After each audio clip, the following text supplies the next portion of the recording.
क्या हमारा ग्रह पृथ्वी खतरे में है? क्या धरती जल्द मिटने की तरफ जा रही है? दोस्तों, आज हमारे पूरे विश्व पर एक खतरा मंडरा रहा है और वो है हमारी जलवायु में आता तेज़ी से परिवर्तन। अभी तक वैज्ञानिकों द्वारा जारी किए गए आंकड़े हमें बताते हैं कि हर नए साल के साथ पृथ्वी का औसतन तापमान बीते साल की तुलना में अधिक हो जाता है, जो कि एक गंभीर समस्या है। आज विश्व भर के जंगलों में आग शांत होने का नाम नहीं ले रही है। वहीं तटीय इलाकों में एक के बाद एक भयानक तूफान आ रहा है। और तो और दुबई जैसा गर्म देश भी तूफानों की चपेट से बचा नहीं है।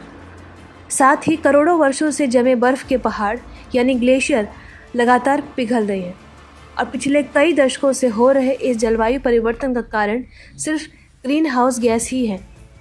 आपको बता दें कि ये गैसें पृथ्वी पर औद्योगिक की क्रांति के बाद शुरू हुई थी और अब लगातार बढ़ रही है।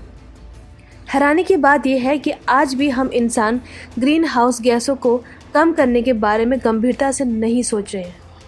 सन 2000 से लेकर आज तक पूरे विश्व में कार्बन डाइऑक्साइड के उत्सर्जन में 50% की बढ़ोतरी हो चुकी है और ये बढ़ोतरी हर बीते वर्ष के साथ और अधिक होती जाती है।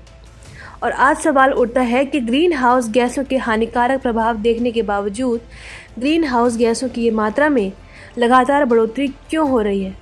इसका क्या कारण है? इतनी टेक्नोलॉजी होने के बावजूद भी हम ये सब नहीं रोक पा रहे हैं। साथियों, आज के वीडियो में इस बारे में बात करने वाले हैं। आपने हमारा चैनल सब्सक्राइब नहीं किया है तो प्लीज़ कर लें।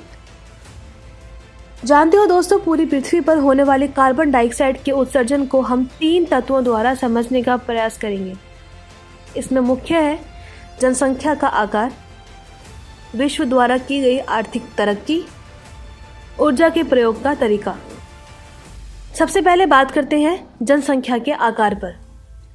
अगर हम जनसंख्या के आकार की बात करें तो हम समझ सकते हैं कि एक ज़माने में मनुष्य की पहली आवश्यकता सिर्फ रोटी, कपड़ा और मकान तक सीमित हुआ करती थी, परंतु आज हमें 50,000 से 1 लाख रुपए तथा स्मार्टफोन और खाने के लिए बर्गर भी चाहिए। साथ ही जितनी ज़्यादा जनसंख्या होगी, ऐसी वस्तुओं की मांग भी उतनी ही अधिक होगी। अधिक मांग को पूरा करने के लिए उत्पादों का निर्माण भी फैक्ट्रियों में बड़े पैमाने पर किया जाएगा, जिसका नतीजा ये होगा कि कार्बन डाइऑक्साइड का उत्सर्जन भी बड़े पैमाने पर होगा। और पिछले कई दशकों से विश्व की जनसंख्या तेज़ी से बढ़ रही है। भविष्य में तकनीकी और ज़्यादा विकसित होंगी ताकि एक बड़ी जनसंख्या के लिए अत्यधिक बड़े पैमाने पर उत्पादन किया जा सके। अधिक ऊर्जा और अधिक संसाधनों की खपत होने के कारण प्रदूषण और ग्रीन हाउस गैसों की अधिकता होनी निश्चित है। जनसंख्या की बढ़ोतरी को रोकने के लिए हमें विकासशील देशों और गरीब तबके के लोगों को शिक्षित करना पड़ेगा, क्योंकि सबसे अधिक जनसंख्या गरीबी रेखा से नीचे रह रहे लोगों में ही बढ़ रही है। जाहिर है, बढ़ती जनसंख्या पर रोक लगाना बेहद ही कठिन कार्य है और जब तक ये कठिन कार्य पूरा नहीं हो जाता तब तक पर्यावरण के बारे में भी सोचना दूर की बात है। दूसरा है विश्व के द्वारा की गई आर्थिक तरक्की। दोस्तों, सामान्य शब्दों में आर्थिक तरक्की का मतलब है कि अमीर की तादाद का बढ़ना तथा गरीब की तादाद का कम हो जाना, ताकि जितने ज़्यादा हम अमीर बनेंगे, हमारे रहन सहन के तरीकों में भी बदलाव होने लगेगा और हम एसी, फ्रिज और कार जैसे उत्पाद खरीदेंगे, जिससे प्रदूषण और बिजली की खपत बढ़ेगी।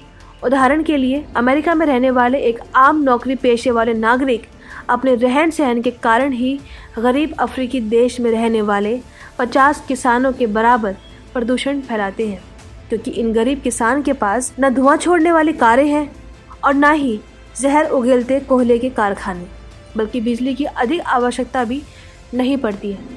मतलब कि साफ है कि किसी भी सभ्यता की जितनी ज़्यादा तरक्की होगी, उतना ही ज़्यादा सभ्यता प्रदूषण फैलेगी। और आज पूरे विश्व में आर्थिक विकास की लहर दौड़ रही है। तेज़ी से लोगों का रहन सहन का ढंग भी बदल रहा है और पूरे विश्व की गरीबी को ख़त्म करने का प्रयास किया जा रहा है। विकासशील देश विकसित देश बनाना चाहते हैं और गरीब विकासशील देशों की श्रेणी में आना चाहते हैं। यानी आने वाले समय में सभी देश तरक्की करेंगे और हर देश के लोग अमीर बनेंगे, जिसके फलस्वरूप वहाँ के निवासियों के जीवन का स्तर बढ़ जाएगा, जिसके कारण कार्बन डाइऑक्साइड के उत्सर्जन में भी बढ़ोतरी होती रहेगी। तीसरी हम बात करेंगे ऊर्जा के प्रयोग का तरीका। दोस्तों, हम जानते हैं कि जनसंख्या में बढ़ोतरी और आर्थिक स्थिति में आया सुधार ही अधिक प्रदूषण और ग्रीन हाउस गैसों में बढ़ोतरी करता है। ना ही विश्व की जनसंख्या में होती वृद्धि थमती दिखाई दे रही है और ना ही कोई देश खुद के आर्थिक हालात खराब करके गरीब होना चाहेंगे। यानी अभी जो पूरे विश्व में चल रहा है उसे देखते हुए कहा जा सकता है कि वर्तमान में ग्रीन हाउस गैसों के प्रदूषण पर लगाम कसना मुमकिन ही नहीं दिखाई पड़ता। किंतु हमारा बढ़ता ज्ञान आने वाले भविष्य में शायद हमारे कुछ मदद कर पाए। उदाहरण के लिए हमारे भारत में अभी भी खाना पकाने के लिए कोयले या लकड़ी का इस्तेमाल बड़े पैमाने पर किया जा रहा है। वहीं अगर हम विकसित देश की बात करें तो वहाँ इंडक्शन चूल्हे पर खाना पकाया जाता है और वो इंडक्शन न्यूक्लियर पावर प्लांट से पैदा की गई बिजली से चलता है। उनके लिए पावर प्लांट द्वारा बिजली उत्पादित करते समय काफ़ी कम मात्रा में ग्रीन हाउस गैसें उत्पन्न होती है। यदि हम सही तरीके से ऊर्जा के संसाधनों का इस्तेमाल करें तो ग्रीन हाउस गैसों के उत्सर्जन की रोकथाम कर सकते हैं। कुछ वर्ष पहले तक हम रोशनी के लिए बल्ब का इस्तेमाल करते थे। एक बल्ब आमतौर पर 100 वॉट की बिजली खपत करते हुए जलता था। फिर हमने उस बल्ब को भी 20 वॉट के CFL से बदलाव किया और आज सिर्फ 5 से 7 वॉट LED में अच्छी खासी रोशनी प्राप्त हो जाती है। यानी विज्ञान की बढ़ती तकनीकों की मदद से हमारी रोशनी की खपत 100 वॉट से 5 वॉट तक आ गई है।